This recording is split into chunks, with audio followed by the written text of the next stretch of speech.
പ്രാർത്ഥിക്കുന്ന ഓരോ ദൈവവൈദ്യനും ദൈവവചനം തരുന്ന വലിയ ഒരു ഉറപ്പുണ്ട്. യാതൊരു ദുഷ്ടശക്തികളും നിന്നോട് അടുത്തു വരത്തില്ല എന്നുള്ളത്.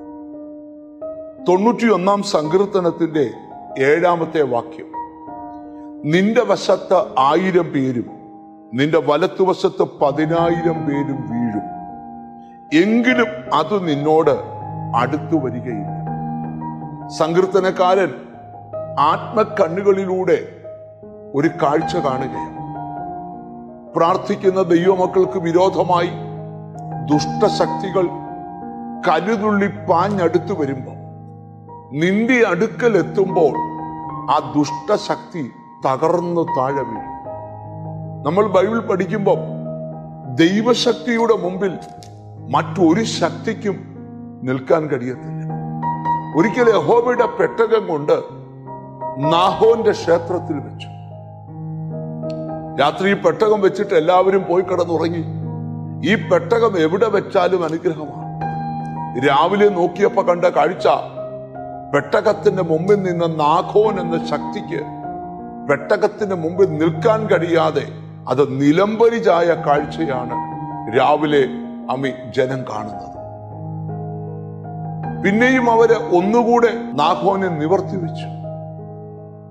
പിന്നെ സംഭവിച്ചത്, ആ നാഹോൻ വീഴുക മാത്രമല്ല, അത് തകർന്നു പോകുവാൻ എന്ന് പറഞ്ഞാൽ വീണ്ടും നൂർത്തു വെക്കാൻ വയ്യാത്തൊരു സാഹചര്യത്തിലേക്ക്. ഇവിടെ നമ്മൾ മനസ്സിലാക്കേണ്ടത് എന്താന്ന് ചോദിച്ചാൽ, നിനക്കും എനിക്കും ശത്രുക്കളുണ്ട്.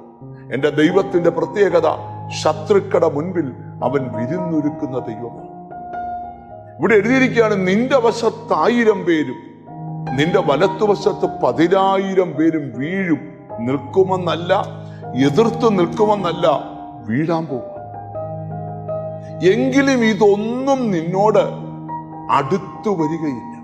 കാരണം പ്രാർത്ഥിക്കുന്ന നിനക്ക് ചുറ്റും എന്റെ ദൈവം കാവലിട്ടിട്ടുണ്ട്.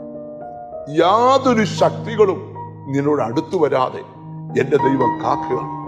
യോബിന് ചുറ്റും വേലി കെട്ടിയത് കൊണ്ട് പിശാചിന് യോബിന്റെ ജീവിതത്തിലേക്ക് കയറാൻ കഴിഞ്ഞില്ല.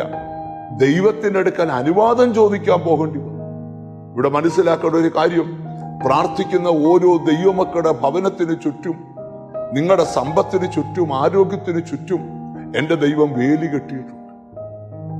ഒരു ദുഷ്ടശക്തിയും നിന്നോട് അടുക്കാതെ വണ്ണം നിന്നെ തൊടണമെങ്കിൽ ദൈവത്തിന്റെ പെർമിഷൻ വേണം.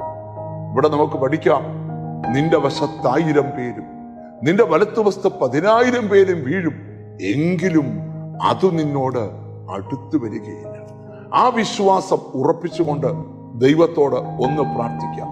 കാരുണ്യവാനായ ദൈവമേ, സ്വർഗസ്ഥ പിതാവേ, ധാരാളം സംഘടിത ശക്തികൾ പ്രാർത്ഥിക്കുന്ന ഞങ്ങൾക്ക് വിരോധമായി നിഗൂഢ പദ്ധതികളുമായി മുമ്പിൽ വരുമ്പോൾ അവയെല്ലാം നിലംപരിച്ചാകുമെന്നും അവയൊന്നും ഞങ്ങളോട് അടുത്തു വരത്തില്ലെന്നും ഞങ്ങൾക്ക് തന്ന ഉറപ്പിനായി സ്തോത്രം. ദൈവം വേലി കെട്ടി നിന്റെ മക്കളെ കാക്കണം. ഇസ്രായേൽ മക്കൾക്ക് ചുറ്റും അഗ്നി മേഘ തൂണായി നിന്ന കർത്താവ്, സ്തോത്രം. പൊളിഞ്ഞു കിടന്ന മതിലിന് ചുറ്റും തീമതിരായി വെളിപ്പെട്ട കർത്താവ്, നിന്റെ കുഞ്ഞുങ്ങളെ മതില് കെട്ടി കാക്കണം.